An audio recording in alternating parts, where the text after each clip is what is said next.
오늘 아침 나누실 하나님의 말씀은 요한복음 3장 16절과 17절 말씀입니다. 하나님이 이 세상을 처럼 사랑하사 독생자를 주셨으니 이는 그를 믿는 자마다 멸망하지 않고 영생을 얻게 하려 하심이라. 하나님이 그 아들을 세상에 보내신 것은 세상을 심판하려 하심이 아니요 그로 말미암아 세상이 구원을 받게 하려 하심이라. 아멘. 할렐루야. 우리 8월 첫째 주 하나님 앞에 예배로 나오신 우리 모든 성도님들 주님 이름으로 환영하고 축복합니다. 우리 8월 한 달도 하나님께서 우리 개개인과 또 우리 가정과 또 우리 교회 가운데 큰 은혜 주시는 복된 한 달 되시기를 간절히 바랍니다. 우리 8월 한 달 동안 신앙 에센스라는 제목으로 함께 4주 동안 말씀을 나누려고 합니다. 4주 동안 나누게 될 말씀은 우리 기독교 신앙의 가장 기초적이고 가장 기본적인 메시지고 우리가 지금까지 수많이 들어왔던 메시지일 수 있지만 그러나 이것은 우리 기독교 신앙의 가장 중요하고 가장 핵심적이고 가장 본질적인 말씀이기 때문에 우리가 끊임없이 이 땅에 살아가는 동안에 반복적으로 들어야 할 매우 중요한 말씀입니다. 4주 동안 이 말씀을 통해서 우리에게 주어진 구원의 감격이 다시 한번 회복되고 말씀 앞에 결단하는 복된 시간 되시기를 간절히 바랍니다. 우리가 이 땅을 살아가다 보면 참 많은 일들을 겪으면서 살아가고 참 다양한 일들을 경험하면서 살아갑니다. 그래서 우리 인생에는 때로는 좋은 일이 있는가 하면 또 때로는 나쁜 일이 있습니다. 우리 인생을 살다 보면 또 우리 인생에는 기쁜 일이 있고 또 때로는 슬픈 일도 있지요. 그런가 하면 또 우리의 인생에는 생각지도 못했던 행복한 일, 갑작스러운 행복이 우리 삶에 찾아올 때도 있고 또 정반대로 내 인생에 어떻게 이런 일이 생겼을까? 우리 가정에 어떻게 이런 일이 생겼을까? 생각지 못하고 예상치 못한 참 슬프고 아픈 일을 경험하기도 합니다. 또 우리의 인생에 살다 보면 내가 그때 그거 참 잘했지 평생 동안 흐뭇해하는 그런 일도 있습니다. 결혼할 때 나 좋다는 여자 여럿 있었는데 그래도 이 사람하고 결혼한 거 참 잘했지. 아무도 아멘을 안 하시네요. 우리 남자분들 마지막 기회 드리겠습니다. 그때 나 좋다는 여자들 여럿 있었는데 그래도 이 사람하고 결혼한 거 참 잘했지. 흐뭇한 일도 있고 또 정반대로 내가 그때 왜 그렇게 했을까? 내가 왜 그런 판단을 했을까? 내가 왜 그런 선택을 했을까? 평생 동안 땅을 치고 또 후회하는 그런 일도 있습니다. 아마 우리가 이민 땅에 살면서 다른 사람들이 경험하지 못하는 더 많은 더 다양한 일들을 우리는 경험하면서 삽니다. 제가 한국에서 목회할 때의 일입니다. 그날은 토요일이었는데 그날따라 참 신방이 많이 잡혀 있었습니다. 새벽기도 마치자마자 새벽 일찍부터 우리 장례 예배, 발인 예배가 있었습니다. 그리고 오전 시간에는 병원에 입원해 계신 우리 성도님 환우 신방도 있었고 또 첫돌을 맞이한 아기, 또 첫돌 감사 예배도 있었습니다. 점심시간이 지나고 오후 시간에는 결혼 예배가 있었고 또 장례를 모두 마친 가정을 위해서 위로 예배가 있었고 저녁 시간에는 우리 팔순을 맞이하신 권사님 팔순 감사 예배도 있었습니다.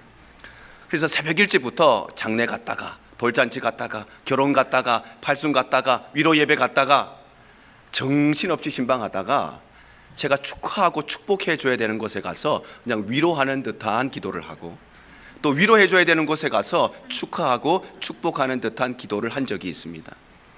물론 함께 예배드렸던 우리 성도님들이 목사님 기도 좀 이상한데 그렇게 느낄 정도는 아니었지만 저 혼자서 얼마나 얼굴이 뜨거운지 모릅니다.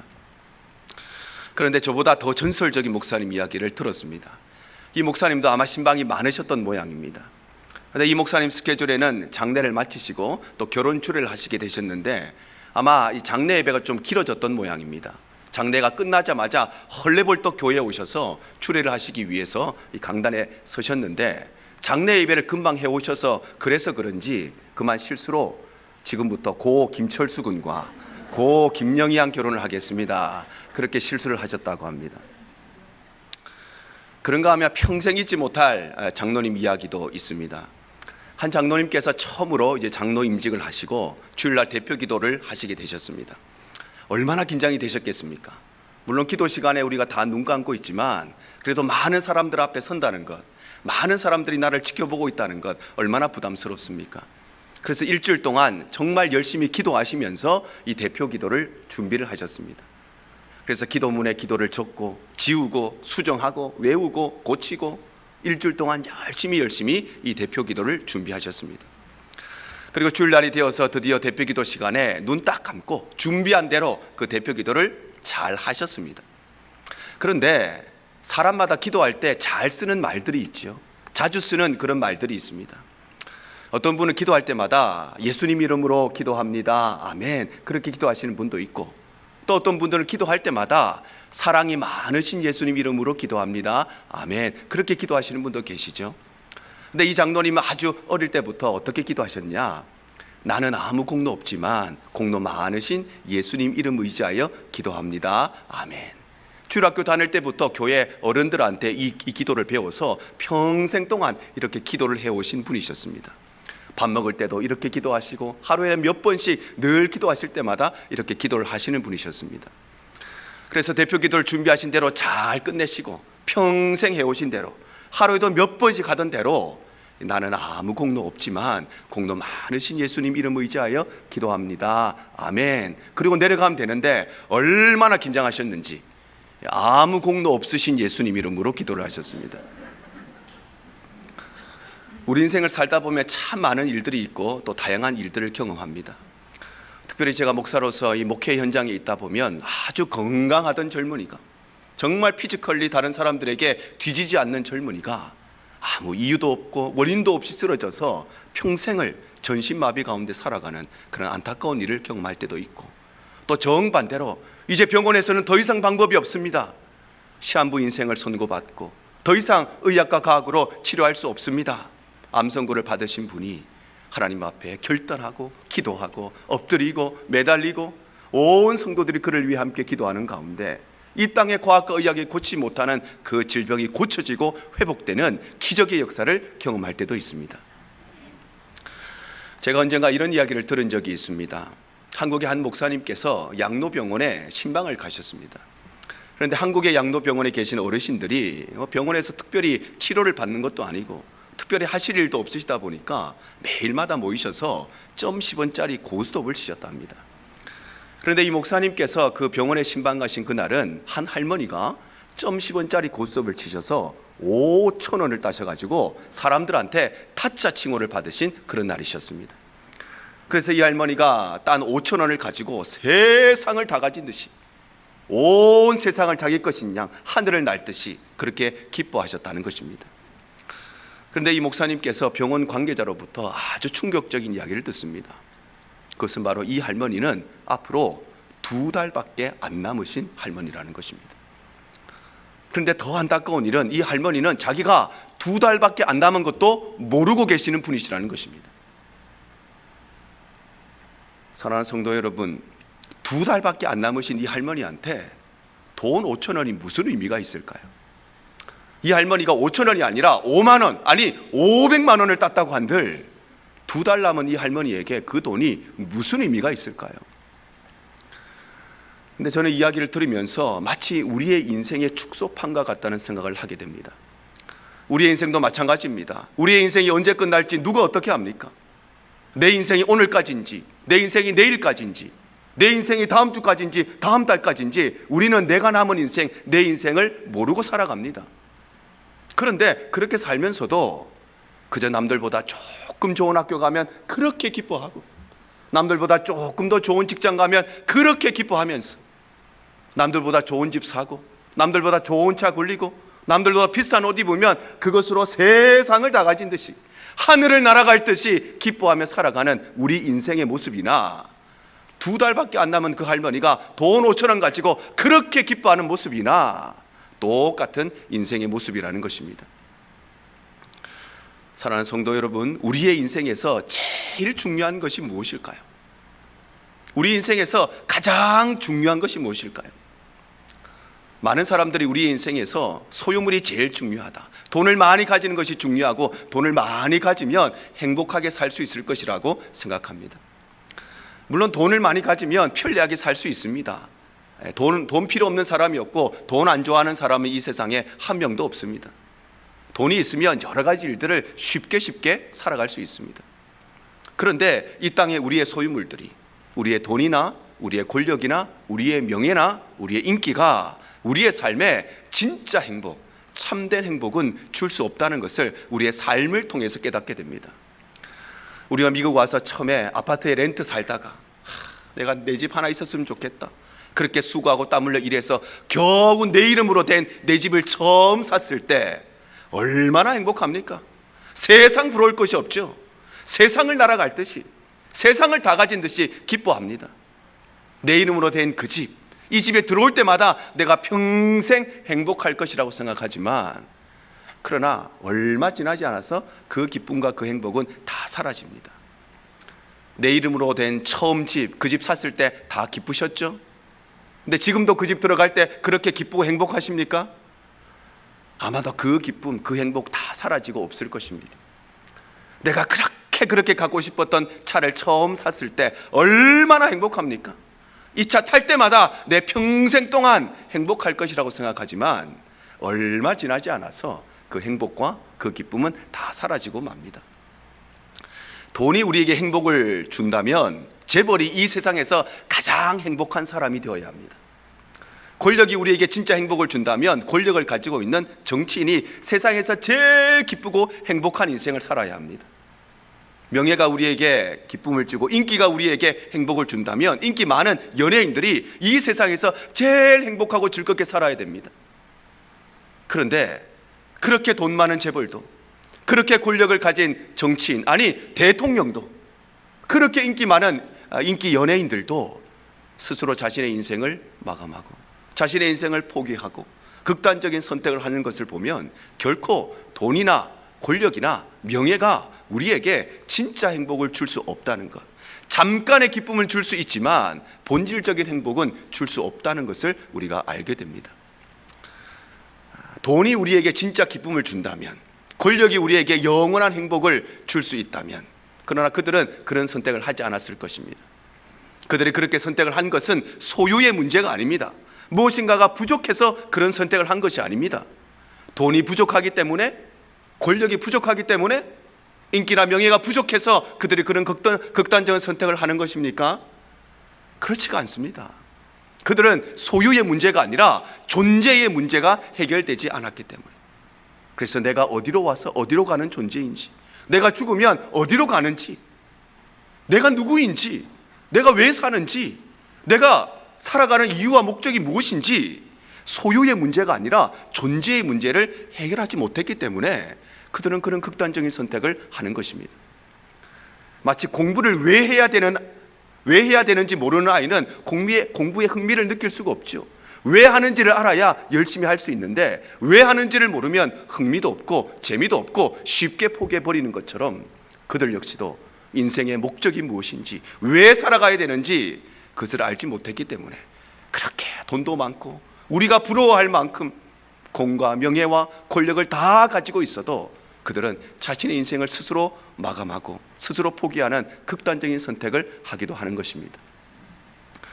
그렇다면 우리 인간은 어디에서 와서 어디로 가는 존재일까요? 우리가 죽고 나면 어디로 갈까요? 우리는 누구일까요?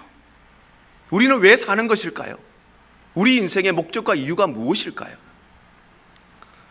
지난 인류 역사 가운데 수많은 사람들이 이 인간의 인생의 문제, 이 본질적인 문제, 이 존재론적인 문제를 가지고 수많이 고민도 하고 연구도 하고 공부도 했습니다. 우리가 잘 알고 있는 실존주의 철학자 니체는 목사의 아들이었습니다. 그러니 어릴 때부터 신앙생활을 한 사람입니다. 교회를 얼마나 많이 다녔겠습니까? 교회에서 살았겠지요. 그런데 그가 그의 인생 가운데 내가 어디에서 와서 어디로 가는 존재인지, 죽음 이후에 내 삶이 어떻게 되는지, 내가 누구인지, 내가 왜 사는지 거기에 대한 답을 얻지를 못했습니다.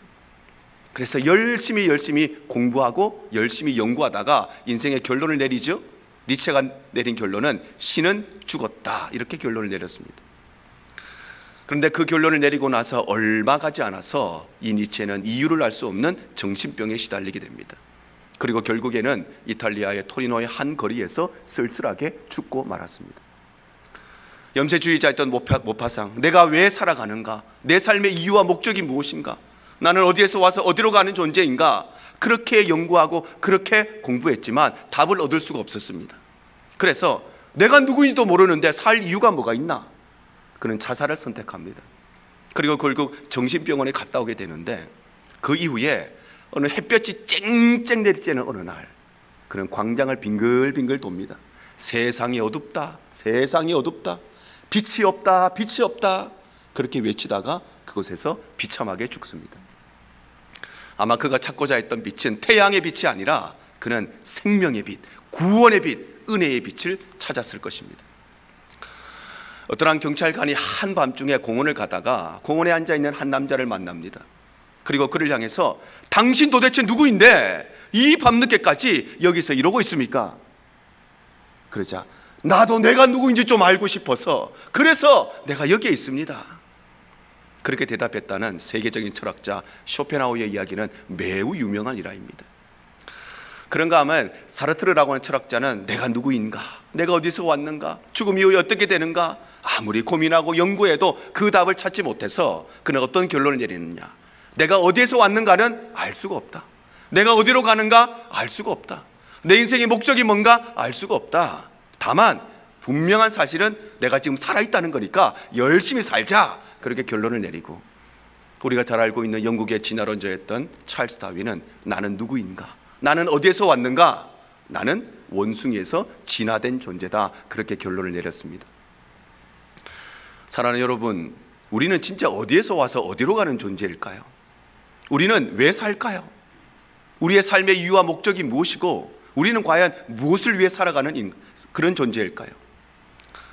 지난 인류 역사 가운데 수많은 사람들이 그렇게 수많은 방법을 통해서 그렇게 열심히 공부하고 연구했지만 이 인생의 존재적인 문제를 해결하지 못했는데, 그런데 하나님의 말씀인 성경은 이 문제에 대해서 너무너무 쉽고 너무너무 간결하고 너무너무 분명하게 이 문제에 대한 정답을 제시해 줍니다.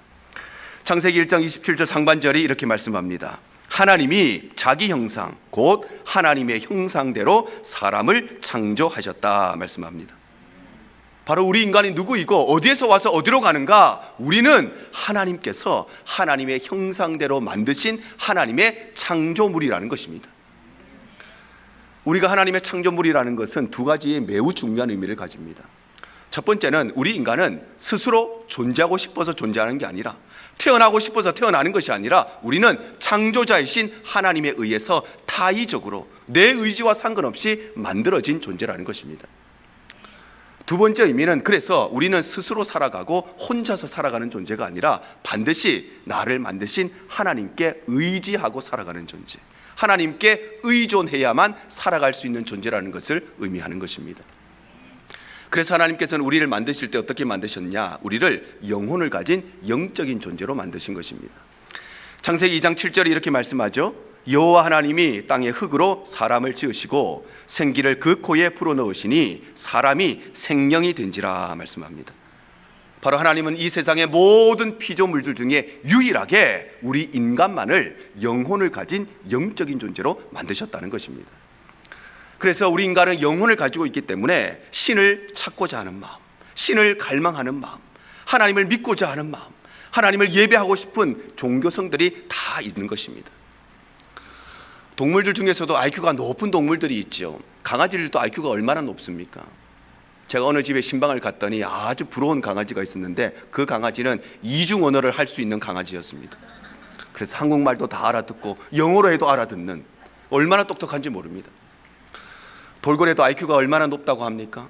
침팬지가 IQ가 얼마나 높습니까? 사람 정도의 IQ를 갖고 있습니다. 그런데 그들은 그 정도의 IQ를 가지고 있어도 결코 하나님을 찾거나 하나님을 갈망하거나 하나님을 숭배하거나 하나님을 예배하는 마음이 전혀 없습니다. 왜냐하면 그들은 영혼을 가지지 않는 그저 육적인 존재에 불과하기 때문입니다. 반대로 아프리카 저 오지에 사는 원시인들, 원시 생활을 하는 사람들, 자기 이름을 글자로 쓸 줄도 모르는 문명이라 할지라도 그들도 영혼이 있기 때문에 종교성이 드러나는 것입니다. 그래서 태양을 믿든지 산을 믿든지 강을 믿든지 바다를 믿든지 무엇인가를 믿음의 대상을 찾아 나가는 종교성이 있는 것입니다. 왜냐하면 그들도 하나님의 형상대로 지음받은 영혼을 가진 영적인 존재이기 때문입니다. 이처럼 하나님께서 이 세상을 창조하시면서 삶의 원리들을 만드셨는데 그것은 다름 아니라 나무는 땅의 뿌리를 받고 살도록 만드신 것입니다. 그래서 나무가 아무리 금싸라기 땅에 있어도, 베버리 hils의 제일 비싼 땅에 있어도 땅에 뿌리를 박지 않으면 그 나무는 죽고 마는 것입니다. 물고기의 삶의 원리는 물속에 사는 것입니다. 금덩어리로 만들어진 어항 속에 있어도 물고기는 물이 없으면 살 수가 없는 것입니다. 동일하게 우리 인간에게 주어진 삶의 원리는 하나님께 의지하고 하나님 안에서 사는 것입니다. 그래서 금덩어리 가지고 있어도 우리가 하나님 안에 살지 않으면, 하나님께 의지하고 살지 않으면 우리는 결코 진정한 인생, 참된 행복을 누리며 살 수가 없다는 것입니다. 이것이 바로 우리 인간에게 주어진 삶의 원리라는 것입니다. 그런데 이런 일은 우리 인간에게 매우 중요한 존재적이고 본질적인 문제가 생기지요. 그것은 바로 우리 인간이 죄를 짓고 하나님을 떠나게 되었다는 것입니다. 우리 인류의 조상인 아담과 하와가 하나님 말씀에 불순종하여서 하나님이 따먹지 말라고 한 그 선악과를 따먹음으로써 내가 더 이상 하나님께 의존하고 살아가는 존재가 아니라 스스로 살아갈 수 있도록 하나님을 떠나버렸다는 것입니다. 그리고 성경은 이 죄를 근원적인 죄, 원천적인 죄라 하여서 원죄라고 부르는 것입니다. 원죄는 도덕적인 죄, 윤리적인 죄를 말하는 것이 아닙니다. 원죄는 다른 사람 미워한 죄, 원죄는 거짓말한 죄, 원죄는 다른 사람 거 훔친 죄, 그런 죄를 말하는 것이 아니라 원죄는 하나님을 떠나버린 것. 인간이 하나님 밑에 있어야 되는데 그 자리를 이탈해버리고 하나님을 떠나버린 그것이 바로 원죄라는 것입니다. 그래서 이 죄로 인하여서 아담과 하와를 통해서 태어난 모든 사람들, 저와 여러분을 포함한 인류 역사의 모든 사람들은 태어나면서부터 이 원죄를 가지고 죄인으로 태어나는 것입니다. 마치 왕의 자녀로 태어나면 아무리 머리 나빠도 걔는 왕자입니다. 애가 태어나는데 아주 못생겼어요. 그래도 공주님이죠. 왜냐하면 그들의 능력이나 그들의 실력과 상관없이 그의 아버지 엄마가 왕과 왕비이기 때문에 그 자녀는 자동적으로 왕자가 되고 공주가 되는 것입니다. 반대로 노예의 자식으로 태어나면 아무리 똑똑하고 아무리 머리 좋아도 아무리 실력 많아도 아무리 잘생겨도 노예일 수밖에 없습니다. 왜냐하면 그 부모가 노예이기 때문입니다. 죄인도 마찬가지입니다. 죄인의 자식으로 태어나면 아무리 착하게 생기고 아무리 착한 일 많이 하고 살아도 그 역시도 죄인일 수밖에 없는 것입니다. 그래서 우리 모두는 죄를 가지고 죄인으로 태어나기 때문에 어떤 현상이 일어나느냐, 자동적으로 죄를 지으면서 살아갑니다. 우리가 하루에 얼마나 많은 거짓말을 합니까? 어떤 통계에 보면 한 사람이 하루에 약 200번의 거짓말을 한다고 하죠. 우리가 매일처럼 그렇게 많은 거짓말을 하는데 참 놀라운 사실은 우리는 단 한 번도 이 거짓말에 대해서 배운 적이 없다는 것입니다. 부모님한테, 선생님한테, 학교에서 거짓말 어떻게 해야 되는지 한 번도 배운 적이 없는데 모든 사람들이 자동적으로 이 거짓말을 할 수 있습니다. 왜냐하면 우리는 태어날 때부터 죄를 지을 수 있는 능력을 가지고 태어나는 죄인들이기 때문입니다. 남을 미워하는 것도 마찬가지입니다. 물건을 훔치는 것도 마찬가지입니다. 우리는 태어나면서부터 죄를 지을 수 있는 원천적인 죄인으로 태어나는 것입니다. 그래서 성경은 이렇게 말씀하십니다. 로마서 3장 23절입니다. 모든 사람이 죄를 범하였음에 하나님의 영광에 이르지 못하였다. 성경은 말씀하시기를 모든 사람이 단 한 사람도 예외 없이 죄를 범하였다고 말씀하십니다. 만약에 성경이 딱 100명만 빼고 나머지 모든 사람이 죄를 범하였다 그렇게 말씀하시면, 그래도 내가 지금까지 착하게 살고 좋은 일 좀 하고 세금 안 떼어먹고 정직하게 살고 그러니 나 정도면 저 100명 안에 들어갈 수 있지 않을까 소망이 있고 희망이 있겠지만, 성경은 참 무심하게도 단 한 사람도 예외 없이 모든 사람이 죄인이라고 말씀하십니다. 또한 성경은 이 죄로 인하여서 우리에게 어떤 결과가 왔느냐, 죽음이라는 결과가 왔다고 말씀하십니다. 로마서 6장 23절 상반절입니다. 죄의 삭은 사망이요 말씀합니다. 바로 죄의 결과는 죽음이기 때문에 죄를 가지고 태어난 모든 죄인은 반드시 영적으로 육적으로 죽음의 결과가 우리에게 찾아오게 되었다는 것입니다. 특히나 성경은 우리에게 주어진 이 죽음이 돌이킬 수 없는 죽음, 번복될 수 없는 죽음이라고 말씀하십니다. 에베소서 2장 1절입니다. 그는 허물과 죄로 죽었던 너희를 살리셨도다 말씀합니다. 성경은 우리가 죄로 인하여서 죽어가고 있다 그렇게 말씀하시지 않습니다. 우리가 죄로 인하여서 반쯤 죽었다 그렇게 말씀하시지 않습니다. 우리가 죄로 인하여서 거의 죽었다 그렇게 말씀하시지 않습니다. 성경은 우리가 죄로 인하여서 완전히 죽었고 돌이킬 수 없고 번복될 수 없는 죽음이라고 말씀하십니다. 나아가서 우리는 그 죽음으로 끝나는 것이 아니라 죽음 이후에는 영원한 지옥의 불의 고통이 기다리게 됩니다. 마태복음 25장 41절 우리 예수님께서 우리에게 이렇게 말씀하십니다.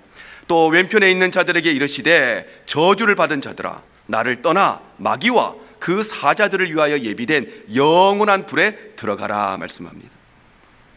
바로 하나님을 떠난 모든 사람들은 죄인이 되었고 그래서 자동적으로 죄를 지으면서 살고 이 죄인에게 주어지는 것은 죽음이며 이 죽음은 번복될 수 없는 죽음, 완벽한 죽음, 완전한 죽음이며 이 땅에 우리 육신의 죽음으로 끝나는 것이 아니라 죄인은 영원한 지옥의 불에서 영원토록 고통당하며 살게 되었다는 것입니다.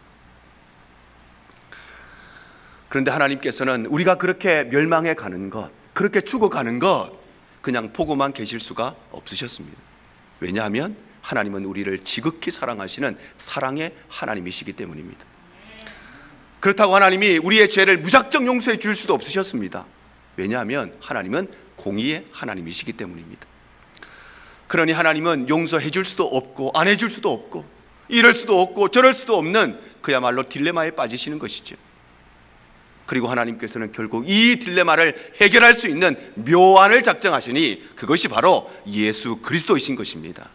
오늘 본문 이렇게 말씀하십니다. 요한복음 3장 16절 17절 말씀. 하나님이 세상을 이처럼 사랑하사 독생자를 주셨으니 이는 그를 믿는 자마다 멸망하지 않고 영생을 얻게 하려 하심이라. 하나님이 그 아들을 세상에 보내신 것은 세상을 심판하려 하심이 아니요 그로 말미암아 세상이 구원을 받게 하려 하심이라 말씀합니다. 바로 하나님께서는 죽어가는 우리를 지극히 사랑하셔서 죄의 결과로 우리가 죽어야 하는데 우리의 죽음을 대신 예수님께서 십자가에서 죽게 하심으로 그 피값으로 우리를 살리시고 우리를 구원하시고 우리에게 영생을 주시기로 작정하셨다는 것입니다. 그리고 하나님께서는 누구든지 이 예수를 믿는 모든 자에게 구원을 주시겠다고 말씀하십니다. 로마서 10장 13절입니다. 누구든지 주의 이름을 부르는 자는 구원을 받으리라 말씀합니다. 바로 하나님은 누구든지 부한 사람이든지 가난한 사람이든지 좋은 집에 사는 사람이든지 안 좋은 집에 사는 사람이든지 공부 많이 한 사람이든지 적게 한 사람이든지 잘난 사람이든지 못한 사람이든지 아무 상관없이 누구든지 이 예수를 믿는 자에게 구원을 주시겠다고 말씀하시는 것입니다. 그래서 우리는 이 예수님을 나의 유일한 구주와 주인으로 믿고 영접할 때에 하나님이 주시는 구원과 영생의 은혜를 누리는 것입니다. 요한복음 1장 12절입니다. 영접하는 자 곧 그 이름을 믿는 자들에게는 하나님의 자녀가 되는 권세를 주셨으니 말씀합니다.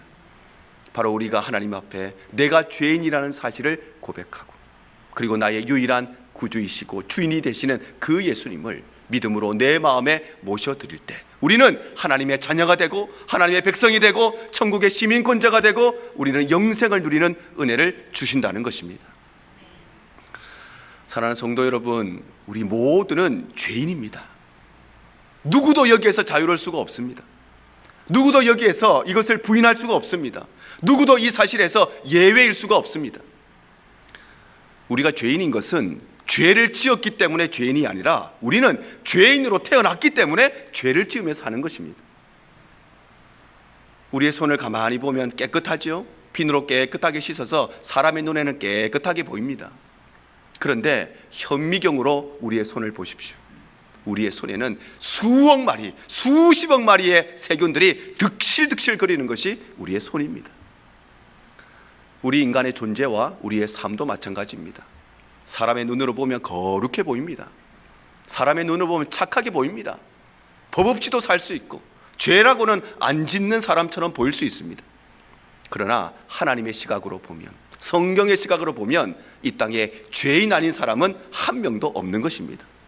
사람의 눈은 속일 수 있지만 하나님의 눈은 속일 수가 없는 것입니다. 어떤 사람은 나 정도 깨끗하게 살고 나 정도 정직하게 살고 나 정도 착하게 살면 그렇다면 나는 다른 사람과 다르지, 그렇게 생각할 수 있습니다. 그러나 성경은 우리에게 누구도 예외 없이 우리가 다 죄인이라고 말씀하고, 우리 삶에 아주 작은 죄 하나만 있어도 우리는 죄인이 되는 것입니다. 무더운 여름날에 시원한 냉수가 하나 있습니다. 마시려고 봤더니 뭔가 있는 것 같아요. 자세히 보니까 또 없는 것 같아요. 마시려고 잔을 뜨니까 뭔가 또 움직이는 게 뭔가 하나가 있어요. 뭔가 자세히 보니까 또 안 보여요. 보일랑말랑하는 너무 작은 것. 그래서 자세히 보니까 아주 작은 코딱지 하나가 있습니다.